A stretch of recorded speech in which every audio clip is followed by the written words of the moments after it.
जाओ करें। हम जो चाहते हैं, हमें बिल्कुल कोई नॉलेज नहीं है, हम लेमैन है और हमें कोई काम भी नहीं करना, ना ही सीखना, क्योंकि फिर आप जाके प्रोडक्ट पे इवेंचुअली काम करना स्टार्ट करेंगे, कुछ निकल के आएगा और तब जाके हम इवेंचुअली ब्रांड को स्केल कर पाएंगे। वैसे कितने रेंज का प्रोडक्ट बिक सकता है ऑनलाइन? सर अगेन ऐसा कुछ नहीं है जो ना बिकता हो, बिकता सब कुछ है। हमने ऐसी ऐसी चीज़ें बिकते हुए देखी हैं जहाँ हमें उम्मीद ही नहीं थी और हमने बढ़िया से बढ़िया माल ना बिकते हुए देखे। तो सर पूरा गेम ए बी टेस्टिंग का है। आप क्या किस तरीके से सजेस्ट करते हैं कि एडवर्टाइजमेंट्स का क्या चैनल पकड़ें ताकि हमें कुछ आवाज दिखे? सी अगर मैं एडवर्टाइजमेंट साइड की बात करूँ, अगर अब दूसरा, हम अगर छोटे से स्टार्ट करना चाहें तो मिनिमम कितना अमाउंट हमें पर मंथ खर्चना पड़ेगा? और जो 1 से 10 की जर्नी है ना, वो आप ही ओवर करनी पड़ेगी। ये आजकल ये बहुत कुछ हो रहा है। कल मैं इनको रील फॉरवर्ड की थी, वो 100% मशीन को 100% हैंडमेड कह रहा था। अच्छा, तो ये लोगों को ट्रस्ट कैसे होगा कि हम हैंडमेड कहेंगे तो वो हैंडमेड मानेंगे?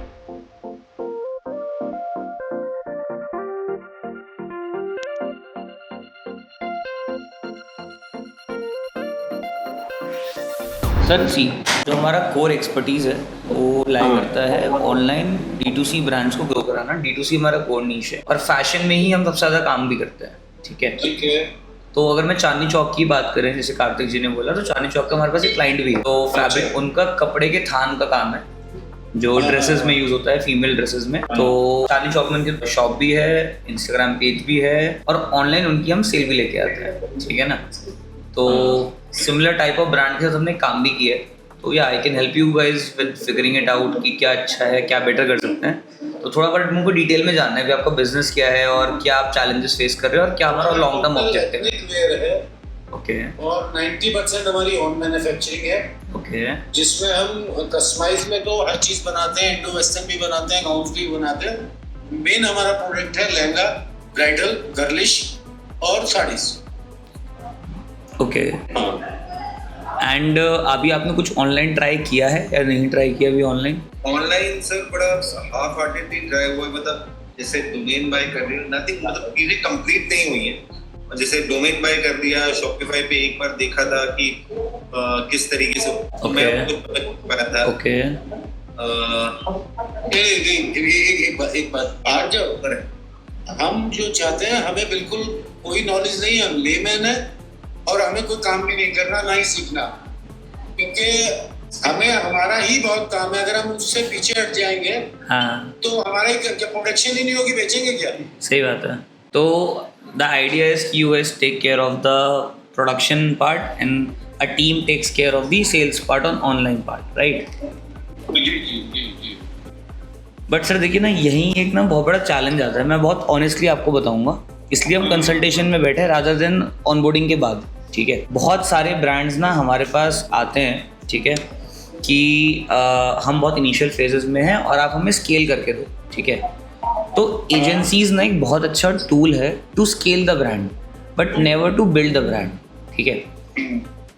क्योंकि सबसे इम्पॉर्टेंट इनिशियल के 1 साल की जर्नी में जो होता है वो होता है eight the end of the day product और प्रोडक्ट मार्केट फिट। मैं ये नहीं कह रहा आपके पास प्रोडक्ट नहीं, आपके पास प्रोडक्ट है, अभी है, बट जो माल ऑफलाइन बिकता है ना वो सेम माल ऑनलाइन नहीं बिकता। ठीक है। 110% श्योरिटी। अब एग्जांपल, आपको एक लहंगा है, 40,000 रुपये का लहंगा है, आपके शोरूम पे आपका कस्टमर आया, उसने प्रोडक्ट देखा, पहना, फील किया और उसने ले लिया। ठीक है। बट ये सेम प्रोडक्ट ऑनलाइन नहीं बिकेगा 40,000 रुपये में। क्यों? क्योंकि कस्टमर 40,000 का माल फील नहीं कर पाएगा वहाँ पे। आप समझ रहे हैं? और बहुत बार हुआ है कि हमारी क्लाइंट्स, एक ब्रांड है फरीदाबाद में भी है, गुड़गांव में भी है, दिल्ली में भी, 3 शोरूम है उनके। ठीक है। उनके साथ हम 1.5 साल पहले काम करते थे। ऑफलाइन बहुत बढ़िया सेल है, हर महीने सेल बढ़ रही है, बट ऑनलाइन उनका जो ऑफलाइन दुकान का माल है वो बिकता ही नहीं था। क्यों? क्योंकि कस्टमर को पहले वो फील करना है। फिर हम लोगों को चीज़ रिकमेंड की, हमने कहा आप एक काम करो, आप 5,000 से 10,000 के बीच में मेरे को रेंज में आप प्रोडक्ट ला के दो। ठीक है। उसको ट्राई करते हैं। उन्होंने 2 महीना लिया, हमारे को एक नया माल ला के दिया। ठीक है। वो माल बिकना चालू हो गया। ठीक है। उस माल से वो क्लाइंट 10 लाख 15 लाख की सेल पे पहुंचा, बट उस 15 लाख महीने की सेल को लाने के लिए हमें 5 लाख का खर्चा करना पड़ रहा था एड पे, जो कि लॉस मेकिंग था। ठीक है। फिर क्लाइंट नया प्रोडक्ट लाया, एक जर्नी है, आप समझ लो। ऑनलाइन में 1 साल की एक जर्नी होती है जिसमें आप अपने प्रोडक्ट को आइडेंटिफाई करते हो, आपको मिलता है एक प्रोडक्ट जो आपका हाई ROAS पे बिकेगा और फिर आप उसको स्केल करते हो, समझ रहे हैं? सो सर जैसे आपने एक पॉइंट बोला कि आरजब हमारे पास ऑलरेडी बहुत काम है, हम उसमें ऑक्यूपाइड है, बट हमारे को एक टीम चाहिए जो हमारे को सेल करा दे। बट देखो मैं आपको एक फैक्चुअल चीज़ बता रहा हूँ, और जिससे ना कि आप जो हमने ब्रांड्स को गलती करते हुए देखा है वो आप अवॉइड कर पाओ, कि आप में से एक जने को फुल डेप्थ में जाना ही पड़ेगा, वरना आपको एजेंसीज घुमाती रहेंगी। आप समझ रहे हैं? क्योंकि एजेंसीज कैसे ऑपरेट करती हैं, सारी एजेंसीज नहीं, कुछ उनका ऑब्जेक्टिव होता है कि ब्रांड ऑनबोर्ड किया, उसको 3 महीने को अपने साथ काम कराना है, ठीक है, जिससे कि हमारे पास फीस आते रहे। 3 महीने बाद वो आपको बोल देंगे सॉरी सर नहीं हो रहा। आप अलग एजेंसी के पास जाओगे, 3 महीने काम कराओगे, अलग एजेंसी के पास जाओगे, अलग काम कराओगे, 9 महीने बाद आपको रियलाइज होगा यार मेरे प्रोडक्ट में कुछ इशू है, क्योंकि तीनों एजेंसीज ने ROAS नहीं ला के नहीं दिया। समझ रहे हैं मेरी बात मैं कहने के चाह रहा हूँ? फिर आप जाके प्रोडक्ट पे इवेंचुअली काम करना स्टार्ट करेंगे, काम करेंगे, कुछ निकल के आएगा और तब जाके हम इवेंचुअली ब्रांड को स्केल कर पाएंगे। वैसे कितने रेंज का प्रोडक्ट बिक सकता है ऑनलाइन? मैं बस स्क्रीन शेयर करूँ, आपको कुछ डेटा दिखाऊं? मैं आपको ना कुछ ब्रांड्स दिखाता हूँ, आपको उससे एक आइडिया लग जाएगा, ठीक है? और आप ही कैटेगरी के मैं आपको प्रोडक्ट्स दिखाऊंगा थोड़े से ना, ठीक है सर? अब आप देखेंगे जामदनी, भागलपुरी, अजरक, बनारसी, ये कुछ ऐसे कैटेगरीज हैं, लोगों ने जब निकालना स्टार्ट किया तो उनका सेल भी काफ़ी बेटर हुआ, नंबर्स भी बेटर हुए, ठीक है ना? तो 5,000 से 10,000 के बीच में ये ब्रांड ऑपरेट करता है। अगला ब्रांड है रेशा। इनके प्रोडक्ट्स थोड़े से और एक्सपेंसिव हैं। अगर आप देखेंगे नॉर्मल सूट 8,500 रुपये का पड़ रहा है, ठीक है, और अच्छे ROAS पे बिकता है और अच्छी सेल भी आती है इनकी, ठीक है। उसके बाद हम इस ब्रांड की बात करते हैं, तो इनका सर इसका काम है थान का, मतलब ये डायरेक्ट अनस्टिच प्रोडक्ट बेचते हैं। तो ऐसा नहीं है कि माल बिक नहीं सकता, माल बिक सकता है, अलग अलग तरह का माल बिकता है, जैसे मैंने आपको दिखाया। कहीं पे बहुत बेसिक प्रोडक्ट्स है, कहीं पे थोड़े एडवांस प्रोडक्ट है, कहीं पे थान भी है, ठीक है ना? बट आपके ब्रांड पे वो राइट प्रोडक्ट मार्केट फिट ढूंढने में हल्का सा टाइम लगता है, जिसमें जनरली ब्रांड्स को 6 महीने से 1 साल तक का टाइम लग जाता है। जो हम ब्रांड को सबसे ज़्यादा रिकमेंड करते हैं वो है कि आप हर महीने 1-2 कलेक्शन लेते आते रहे, ठीक है ना? क्योंकि 3-4 में से एक कलेक्शन ऐसा होगा जो आपकी सेल बहुत ड्रास्टिकली बढ़ा देगा, ठीक है ना? बाकी बचे हुए 2-3 कलेक्शन जो होंगे उनकी सेल इतनी ज्यादा नहीं बढ़ेगी, ठीक है ना? एक बात बताइए मुझे। हाँ पूछिए। जो चीज हम ट्रेडिंग कर सकते हैं, क्या वो भी बिक सकती है बोतल पे? हाँ व्हाई नॉट, 100%। क्योंकि उसमें मैन्युफैक्चरर ने अपना मार्जिन ले लिया, होलसेलर ने अपना मार्जिन ले लिया, फिर हम आते हैं। हाँ सर बिकता है सर। क्या हर देश का हर D2C ब्रांड का मैन्युफैक्चरर है? मैन्युफैक्चरर बनना तो बहुत मुश्किल है, आप समझ रहे हैं? तो आधा D2C ब्रांड तो चलिए ट्रेडिंग पे रहा है। तो हम 5 से 10,000 रुपए के ब्लाउजेस, कुर्ती ये सब बना के बेचेंगे, तो बिक जाना चाहिए। और एग्जैक्टली जब हम 10,000 रुपए का पीस इस तरीके का देंगे उसे कि वो अमेजिंग लगेगा उसे, तो वो 50,000 का लहंगा भी बाय करेगा हमारा। बिल्कुल सही पॉइंट बोला सर आपने। पहले वो 9,000 रुपए का प्रोडक्ट खरीदेगा और उसके बाद वो क्वालिटी एक्सपीरियंस करेगा, फिर वो 50 का खरीद सकता है। फिर वो खरीदेगा। बिल्कुल सही पॉइंट है, मैं आपके साथ बिल्कुल एग्री करता हूँ। जब उनको दिखता है कि क्वालिटी बढ़िया है, प्रोडक्ट बढ़िया है, फिर वो पूरे ड्रेसेस का, 4 ड्रेसेस का बुटीक्स पूरे माल ही मंगा लेते हैं। I agree. बट हमारे पास एक ऐसा प्रोडक्ट होना चाहिए जिसमें कस्टमर इजीली एंटर कर पाए, ब्रांड को ट्रस्ट कर पाए। हमारा 1,000-1,500 से और अप्रॉक्स 10,000 रुपए तक की हमारी मेन आइटम्स होंगी, और 15-20 हजार रुपए की कुछ आइटम्स हम डालना चाहेंगे। हाँ। ताकि जो एक प्रीमियम सेक्शन, जैसे एक प्रीमियम सेक्शन हो गया, मतलब उसमें हमारे जो बेसिक्स स्टार्टिंग जिसकी हमारी ऑन मैन्युफैक्चरिंग है, वो हमारे कस्टमर तक सही रेट पे पहुंचेगा तो हमें जरूर मिलेगा वो कस्टमर। देखो अब ये प्रोडक्ट 18,000 रुपये का है, ये 21,000 रुपये का है, ठीक है, ये 15,000 रुपये का है, तो एक प्रीमियम ऑडियंस के लिए माल जा रहा है, ठीक है। तो सर अगेन ऐसा कुछ नहीं है जो ना बिकता हो, बिकता सब कुछ है।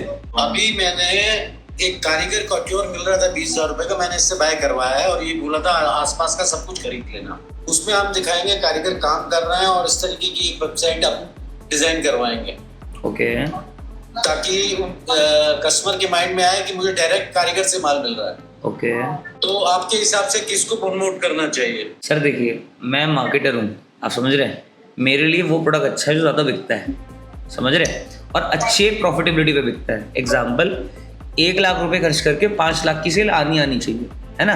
अगर 1 लाख खर्च करके मिनिमम 4 लाख, अगर 1 लाख खर्च करके 3 लाख की सेल आ रही है तो लॉस ही बनेगा, प्रॉफिट नहीं बन सकता, राइट? तो मैं आपको अपने एक्सपीरियंस से बता रहा हूँ, हमने ऐसी ऐसी चीज़ें बिकते हुए देखी है जहाँ हमें उम्मीद ही नहीं थी, और हमने बढ़िया से बढ़िया माल ना बिकते हुए देखा है। तो सर पूरा गेम ए बी टेस्टिंग का है, आप भी नहीं जान सकते और मैं भी नहीं जान सकता क्या बिकने वाला है। हमें हर महीने 2 से 3 कलेक्शन डालते रहना है, ऐड चलाते रहना है, हमें ट्राई करना है, जो माल अच्छा बिकना चालू हो जाएगा फिर हमारा को उसको इन्वेंट्री मैनेज करते हुए हमें उसको स्केल करना है, ठीक है। तो आप ट्राई मल्टीपल चीज़ें करें, आप वीवर से भी ले सकते हैं, आप ट्रेडिंग से भी ले सकते हैं, आप मैन्युफैक्चरिंग से भी ले सकते हैं, कोई प्रॉब्लम नहीं है। सबके साइजेस अलग अलग होंगे, तो क्या हमें कस्टमर क्या हमसे सिर्फ एम्ब्रॉयडरी और मटेरियल लेगा और हमसे स्टिच पीस मांगेगा? सर वो आपकी चॉइस है, एज अ ब्रांड आप क्या ऑफर करना चाहते हो। आप अनस्टिच कैटेगरी में डील कर रहे हो या फिर आप स्टिच में कर रहे हो, दोनों बढ़िया हैं, ठीक है। बाकी मैं आपको अपने क्लाइंट की अगर मैं बात करूँ, अगर मैं 10 क्लाइंट पे काम कर रहा हूँ आपकी कैटेगरी में, तो एक ही क्लाइंट है जो अनस्टिच में, बाकी 9 के 9 फाइनल प्रोडक्ट बेचते हैं, और फाइनल प्रोडक्ट की ऑडियंस भी ज़्यादा बड़ी है, आप समझ रहे हैं। तो मेरे हिसाब से स्टिच माल जाना चाहिए। स्टिच माल, लेकिन सबके साइज अलग होते हैं, वो साइज डिटेल्स कैसे डालेंगे उसमें? सर डलता है ना, सबको डलता है। हाँ, बिल्कुल है, लेकिन बट हमारे आइटम्स में ऑल्ट्रेशन का बहुत इश्यू है ना। अब देखिए, अगर आपको लगता है कि जी हमें अनस्टिच, अब साइजिंग हम पहले से प्री डिफाइन नहीं कर सकते, तो फिर आपको अनस्टिच माल ही बेचना पड़ेगा। हम जो शो करेंगे वो स्टिच शो करेंगे, लेकिन हम देंगे कस्टमर को अनस्टिच, ये उसमें मेंशन करना पड़ेगा कि ये स्टिच आपको अपने आप करना पड़ेगा, हम ये रेडी एम्ब्रॉयडरी आपको दे देंगे। अब देखिए, अगेन ये सब टेस्टिंग का पार्ट है सर। अब मान लेते हमने किया, हो सकता है बहुत ज़्यादा पिका जाए, बिकॉज सी कस्टमर को आज की तारीख में जितना कंफर्टेबल कस्टमर है हमारे देश का, अब वो ऑनलाइन बाय क्यों करता है? क्योंकि उसको घर से बाहर नहीं निकलना। आप समझ रहे हैं मेरा पॉइंट ऑफ व्यू। बट आप कह रहे हैं जी मैं अनस्टिच बेचूंगा, उसके बाद आपको अपने नियर बाय टेलर के पास जाकर उसको स्टिच कराना पड़ेगा, तो एक लेयर लंबी हो गई कस्टमर के लिए।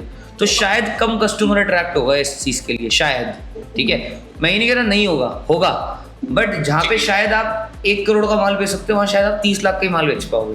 नहीं, ठीक है, हम स्टिच करा के देंगे। मेरे को ये 2 चीजें समझ नहीं है कि एक तो जैसे हम प्रॉपर वेबसाइट अपने हमारे हिसाब से कस्टमाइज कराएं कि हम लोग क्या प्रोडक्ट्स बेचना चाह रहे हैं, उनमें क्या साइजिंग होगी, क्या चीजें स्टैंडर्ड होंगी। दूसरी ये चीज है कि आप क्या किस तरीके से सजेस्ट करते हैं कि एडवर्टाइजमेंट्स का क्या चैनल पकड़े ताकि हमें कुछ आवाज दिखे। सी अगर मैं एडवर्टाइजमेंट साइट की बात करूँ अगर अब, तो सबसे पहले ना मेटा एड्स हमारे लिए टारगेट 1 होना चाहिए, बाकी सारे एड्स बाद में। गूगल बिल्कुल मत चलाएं। जब आपकी सेल 30 लाख रुपए महीने से ऊपर की होगी तब आप सोचना गूगल एड चालू करते हैं, ठीक है। तो सबसे पहले आप अपने इंस्टाग्राम पेज को स्ट्रॉन्ग बनाएं, ठीक है। अब इंस्टाग्राम पेज को स्ट्रॉन्ग बनाने के लिए ना हर बार फोटोशूट नहीं कराने की जरूरत, ठीक है। अब मैं आपको एक पेज दिखा रहा हूँ, आप वो देखिए। अभी आपको कोई इंस्टाग्राम पेज है ऑफलाइन शॉप के लिए भी? हाँ, हमारा एक पेज है, मैंने प्रखर जी से शेयर किया था। कितने फॉलोअर्स हैं उस पे? फॉलोअर्स उस पे अप्रोक्सीमेटली 70,000 है, बट ये मैंने प्रखर जी को भी बताया था that I got like convinced by some guy who's my and who fake followers for it. Okay, no worries. अब देखिए सर, बट मतलब एक मेरी फ्रेंड ने सजेस्ट किया था कि धीरे-धीरे मतलब there's a pattern of fake followers by the name, उनको धीरे-धीरे करके रिमूव करते रहो, ग्रेजुअली आपकी पेज की एंगेजमेंट बढ़ते जाएगी। That's what she suggests. लेकिन उस हिसाब से हमारा कन्वर्जन नहीं हो रहा, उस हिसाब से मैं पूछ के नहीं आ रहा, तो आज ये सजेस्ट कर रहे हैं सबसे पहले अपने पेज पे काम करो। मैं उसको रीजन बता रहा हूँ कि ना अगर आपका इंस्टाग्राम पेज स्ट्रॉन्ग है तो आपके सक्सेस की चांसेस ज़्यादा है। इंस्टाग्राम वीक है तो सक्सेस की चांसेस कम है एड्स की, ठीक है। मैं बताता हूँ क्यों। अगर आपने इंस्टाग्राम पे रील डाली, ठीक है, और उस रील को डालने के बाद आपके उस प्रोडक्ट का माल बिकेगा 100%, ठीक है। जब वो माल उस प्रोडक्ट का बिक रहा होगा, ठीक है, जब आप उस रील को कल अपने ऐड पे लगाओगे तब भी बिकेगा, ठीक है, क्योंकि कस्टमर को वो पसंद आ रहा है। आप समझ रहे हो मेरी बात? अब जैसे इनकी बात करते हैं, चांदनी चौक का ये ब्रांड है, ठीक है। अब ये 1,03,000 पोस्ट डाल चुके हैं, मतलब बहुत होता है, अपने आप में मायने रखता है, ठीक है। और अगर आप वीडियो भी देखोगे, ऐसा कोई बहुत फैंसी वीडियो नहीं है ना। कपड़ा दिखाया हुआ है, वहाँ पे कुछ पीछे गाना चल रहा होगा, कपड़ा काट के दिखा दिया, ठीक है। उसके बाद ये सब, तो आप एक बार पेज रिव्यू कर लेना, पर अलग अलग तरीके से दिखा रखा है।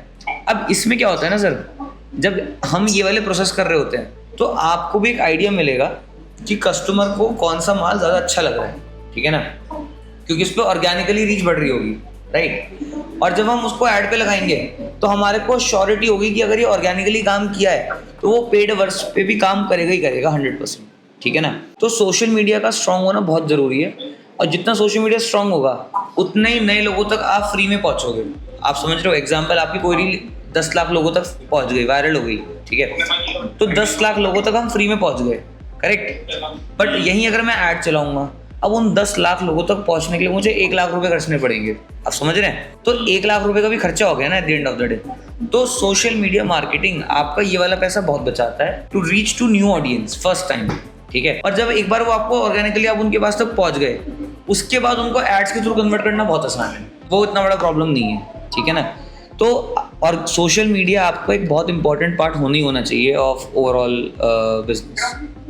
सोशल मीडिया लेवल 1, जैसे ही आपको थोड़ा थोड़ा ऑर्गेनिक रीच मिलना चालू हो, फिर आपके फेसबुक एड्स, ठीक है, ऐसा होना चाहिए आपको सर्कल। हम अगर छोटे से स्टार्ट करना चाहें तो मिनिमम कितना अमाउंट हमें पर मंथ खर्चना पड़ेगा? सी वो डिपेंड, आपका कितना एवरेज प्राइस अगर 5,000 रुपये है ना आपका प्रोडक्ट का, तो आपको डेली 5,000 तो खर्च करना ही पड़ेगा, मतलब कम से कम जितने का प्रोडक्ट है उतने का तो खर्चा करना ही पड़ेगा आप मान के चलो। और अगर आपका प्राइस सस्ता है तो आप कम भी कर सकते हो, बिकॉज मैं रीज़न बता रहा हूँ। मान लो 5,000 रुपये का प्रोडक्ट है और आपने 500 रुपये से चालू किया एग्जाम्पल, या 1,000 रुपये से चालू किया, तो आपको 10 दिन लगेंगे समझने में कि वो ऐड अच्छा चल रहा है ख़राब चल रहा है, आप समझ रहे हो। या तो टाइम आप ज़्यादा बिताओ या फिर आप पैसे ज़्यादा बिताओ, एक चीज़ तो आपको ज़्यादा खर्च करनी पड़ेगी। तो 5,000 रुपये में आपको एक आइडिया लग जाएगा फटाफट कि ऐड अच्छा चल रहा है ख़राब चल रहा है, तो आप जल्दी टेस्टिंग कर पाओगे। मतलब आपका हिसाब से मोटे मोटी मिनिमम हमें लाख रुपए पर मंथ या 12 से 15 लाख रुपए पर एनम हमें उसमें इन्वेस्ट करना पड़ेगा स्टार्टिंग में। सर एनम तो देखो बढ़ता रहेगा, थोड़ा और बढ़ जाएगा, है ना। इनिशियल 3 महीने 3-3.5 लाख आप मान के चलो। 3 महीने 3 लाख रुपए। देखो 3 कैटेगरी आप लॉन्च करें, वो आपकी चॉइस है, कोई भी 3 कैटेगरी, ठीक है, पर बिल्कुल अलग अलग होनी चाहिए, है ना, कि एक तो सक्सेस होगी अपनी, और 3 कैटेगरी में मिनिमम हर एक कैटेगरी में 25 प्रोडक्ट आप मान के चलो, 20 से 25, ठीक है। तो ये एक परफेक्ट कॉम्बिनेशन है हमारे लिए डे 1 पे स्टार्ट करने के लिए। ये आजकल ये बहुत कुछ हो रहा है। कल मैं इनको रील फॉरवर्ड की थी, वो 100% मशीन को 100% हैंडमेड कह रहा था। अच्छा, तो ये लोगों को ट्रस्ट कैसे होगा कि हम हैंडमेड कहेंगे तो वो हैंडमेड मानेंगे? सर यही ना सोशल मीडिया काम आएगा, आप समझ रहे हो। जब आप सोशल मीडिया में ना अपनी एग्जांपल अपना इन्वेंटरी बैकएंड दिखाओगे, अपनी मशीन्स दिखाओगे, चीज़ें बनती हुई दिखाओगे, तो ऑथेंटिसिटी आपको दिखानी पड़ेगी। मैं बताता हूँ इंस्टाग्राम पे क्या वायरल होता है, वो है जो लोगों ने ना रोज़मर्रा की ज़िंदगी में ना देखा हो, समझ रहे हैं। एग्जाम्पल, एक कपड़ा जब डाई हो रहा होगा उसको उस तरीके से दिखाना कि लोगों को देखने में मज़ा आए, ठीक है ना, वो ही वायरल होगा, समझ रहे हैं। और हर चीज़ का कस्टमर है इंटरनेट पे। आपको मैंने दिखाया ना फैब्रिक फॉरएवर, कपड़े का थान ही बेच रहा है ना at the end of the day, और उसके कितने फॉलोवर हैं? 900K, मतलब 10 लाख फॉलोवर होने वाले हैं उसके, ठीक है ना। तो हर कैटेगरी का कस्टमर है इंटरनेट पे, हर जन आपको फॉलो कर सकता है, वो कोई प्रॉब्लम नहीं। तो वो तो कस्टमर आपसे कोई भी हल्का प्रोडक्ट भी खरीदेगा तो उसको समझ में तो आएगा ना आपने दिया क्या है उससे। प्रोडक्ट तो उसके हाथ में पहुंच के बोलेगा ना कि मैं क्या हूँ। करेक्ट। और फिर माउथ पब्लिसिटी बहुत होती है। नहीं, वो चीज होती है, लेकिन उसके लिए वो कह रहे हैं ना, ये हमें फुल ब्लोन अपने इंस्टाग्राम पे जितने भी हमारे प्रोसेसेस हैं, हमारे जितने भी एंगेजमेंट है, वो उसे बढ़ाना पड़ेगा ताकि लोग को ट्रस्ट बिल्ड हो ब्रांड। करेक्ट। नहीं, आपकी कंपनी क्या क्या करेगी हमारे लिए? खाली ऐड चलाएगी? देखिए सर, मैं आपको ऑनेस्टली बताऊं, हमारा काम होता है एक बिजनेस को स्केल करना, ठीक है। बट जो लेवल 1 काम है, मतलब 1 से 10 तक की जर्नी जो होती है ना, वो ब्रांड कवर करता है। 10 से 100 और उससे 1000 ले जाना वो हमारा काम है, वो हमें आता भी है और हमने बहुत बार किया भी है। और जो 1 से 10 की जर्नी है ना, वो आप ही ओवर करनी पड़ेगी। उसमें सोशल मीडिया भी हो, चाहे उसमें स्टार्टिंग में वो सारी चीज़ें फिगर आउट करना हो, तो वो चीज़ है। क्योंकि इवेंचुअली उसमें ब्रांड का ज़्यादा बड़ा रोल होता है, एजेंसी का रोल कम होता है उसके अंदर। हम तो सिर्फ ऐड ही चला सकते हैं आपके लिए, आप समझ रहे हो। ऐड चलाना एक बहुत छोटा टास्क है, समझ कि आपने प्रोडक्ट लाया, हमने उस पर ऐड चला दिया और उस पर ट्रैफिक आ गया। आपको लोग चाहिए जो आपके शॉप के अंदर हो, समझ रहे हैं, डे इन डे आउट चीज़ें रिकॉर्ड कर पाएँ, समझ पाएँ, कर पाएँ। तो आपको थोड़ा हायरिंग में जाना पड़ेगा, ये कोई एजेंसी नहीं कर पाएगी आपके लिए। मुझे लगता है स्टेप 1 जो अभी जितना कॉन्वर्सेशन को अगर मैंने समझा है, स्टेप 1 इज अब पहले अपना सोशल मीडिया सॉल्व करना। आप समझ रहे हैं, क्योंकि सोशल मीडिया में ना हम पैसे नहीं खर्च कर रहे ऐड पे। क्योंकि अगर मैंने ऐड चलाना चालू करवा दिया आपका, तो ऐड चालू करती तो आपका डेली का 5,000 रुपये का बिल बन जाएगा, समझ रहे हैं, जो बहुत बड़ा खर्चा है, वो करते रहेंगे डेली। और सेल आए ना आए वो अलग सवाल है। तो सबसे पहले आप सोशल मीडिया सॉल्व करें लेवल 1, वहाँ पे आप मल्टीपल चीज़ें ट्राई करें, रील डालें और फिगर आउट करें कि हमें रील वायरल कैसे करनी है और नया पेज बनाए, ठीक है। क्योंकि ऐसा भी हो सकता है कि पुराने पेज पे आपने वो बॉट्स पेड फॉलोवर लिए तो वायरल ही ना जाए कभी भी, समझ रहे हैं मेरी बात। तो वो पेज चलते रहने दे साइड साइड आपकी दुकान के लिए। ऑनलाइन के लिए आप एक नया पेज चालू करें, ठीक है।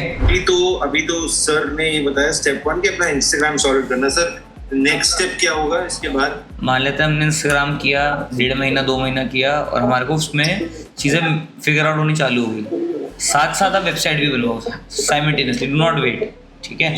वेबसाइट साथ साथ बनवाओ जिससे कि साथ साथ वो भी बनता है, उसमें भी 1.5 महीना लगेगा बनने में, ठीक है।